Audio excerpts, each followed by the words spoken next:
श्री गणेशाय नमः। नमस्कार भक्तजनों, आज की कथा में आप श्रवण करेंगे आश्विन माह के कृष्ण पक्ष में आने वाली श्री गणेश चतुर्थी व्रत की कथा। उससे पहले यदि आप हमारे चैनल पर पहली बार कथा श्रवण कर रहे हैं, आपसे विनती है कृपया आप हमारे इस चैनल को जरूर सब्सक्राइब करें। बोलिए श्री गणेश भगवान की जय। एक बार श्री युधिष्ठिर जी ने पूछा कि हे श्री कृष्ण, मैंने सुना है कि आश्विन कृष्ण चतुर्थी को संकटा चतुर्थी कहते हैं। उस दिन किस भांति गणेश जी की पूजा करनी चाहिए? हे जगदीश्वर, आप कृपा करके मुझसे विस्तार पूर्वक कहिए। भगवान श्री कृष्ण जी ने उत्तर देते हुए कहा कि प्राचीन काल में यही प्रश्न पार्वती जी ने गणेश जी से किया था कि हे देव, आश्विन माह में किस प्रकार गणेश जी की पूजा करनी चाहिए, उसके करने का क्या फल होता है, मेरी जानने की इच्छा है।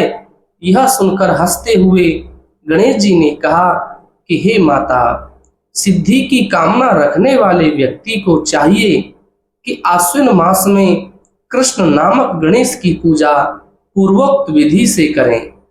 इस दिन भोजन न करें तथा क्रोध, पाखंड, लोभ आदि का परित्याग कर गणेश जी के स्वरूप का ध्यान करते हुए पूजन करना चाहिए।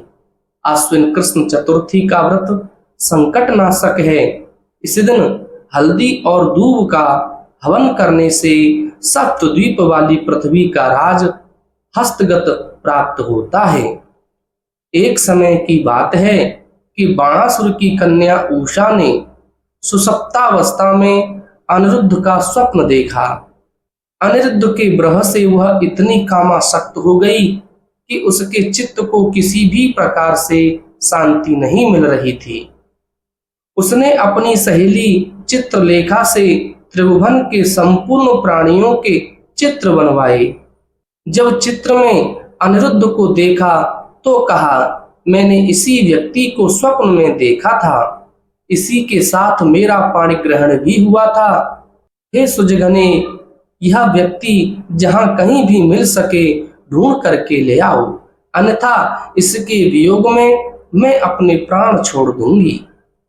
अपनी सखी की बात सुनकर चित्रलेखा अनेक स्थानों में खोज करती हुई द्वारिकापुरी में आ पहुंची।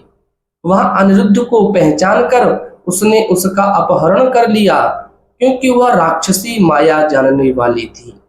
रात्रि में पलंग सहित अनिरुद्ध को उठाकर वह गोधूली बेला में बाणासुर की नगरी में प्रविष्ट हुई।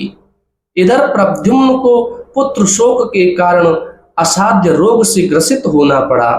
अपने पुत्र प्रद्युम्न एवं पौत्र अनिरुद्ध की घटना से श्री कृष्ण जी भी विकल हो उठे। रुक्मिणी भी पौत्र के दुख से दुखी होकर बिलखने लगी। पतिव्रता रुक्मिणी खिन्न मन से श्री कृष्ण जी से कहने लगी कि हे नाथ, हमारे प्रिय पौत्र का किसने हरण कर लिया, अथवा वह अपनी इच्छा से ही कहीं गया है। मैं आपके सामने शोकाकुल हो अपने प्राण छोड़ दूंगी। रुक्मिणी की ऐसी बात सुनकर श्री कृष्ण जी यादवों की सभा में उपस्थित हुए। वहां उन्होंने परम तेजस्वी लोमस ऋषि के दर्शन किए। उन्हें प्रणाम कर श्री कृष्ण ने सारी घटना कह सुनाई। श्री कृष्ण ने लोमस ऋषि से पूछा कि मुनिवर, हमारे पौत्र को कौन ले गया? वह कहीं स्वयं तो नहीं चला गया है? हमारे बुद्धिमान पौत्र का किसने अपहरण कर लिया? यह बात मैं नहीं जानता हूँ। उसकी माता पुत्र वियोग के कारण बहुत दुखी हैं। श्री कृष्ण जी की बात सुनकर लोमस मुनि ने कहा, महर्षि लोमस ने कहा कि हे कृष्ण, बाणासुर की कन्या उषा की सहेली चित्रलेखा ने आपके पौत्र का हरण किया है और उसे बाणासुर के महल में छिपा कर रखा है। यह बात नारद जी ने बताई है। आप अश्विन मास के कृष्ण पक्ष की चतुर्थी का संकटनाशक अनुष्ठान कीजिए और इस व्रत के करने से आपका पौत्र अवश्य ही आ जाएगा। ऐसा कहकर मुनिवर वन की ओर चले गए। उन्होंने संकटाव्रत करने का उपदेश दिया। श्री कृष्ण जी ने लोमस ऋषि के कथानुसार व्रत किया। हे देवी, इस व्रत के प्रभाव से उन्होंने अपने शत्रु बाणासुर को पराजित कर दिया। यद्यपि उस भीषण युद्ध में मेरे पिता शिवजी ने बाणासुर की बड़ी रक्षा की, फिर भी वह परास्त हो गया। भगवान श्री कृष्ण ने कुपित होकर बाणासुर की सहस्त्र भुजाओं को काट डाला। ऐसी सफलता मिलने का कारण व्रत का प्रभाव ही था। श्री गणेश जी को प्रसन्न करने तथा संपूर्ण विघ्नों को समन करने के लिए इस व्रत के समान दूसरा कोई व्रत नहीं है। विश्व भ्रमण तथा तीर्थ भ्रमण के निमित्त इससे बढ़कर शुभदायक व्रत दूसरा नहीं है। श्री कृष्ण जी कहते हैं कि हे राजन, संपूर्ण विपत्तियों के विनाशार्थ इस व्रत को अवश्य ही करना चाहिए। इसके प्रभाव से शत्रुओं पर आप विजय लाभ करेंगे एवं राज्याधिकारी होंगे। इस व्रत के महात्म का वर्णन बड़े बड़े विद्वान भी नहीं कर सकते। हे प्रथा कुंती तनय, मैंने इसका स्वयं अनुभव किया है, यह मैं आपसे सत्य कह रहा हूँ। बोलिए श्री गणेश जी भगवान की जय।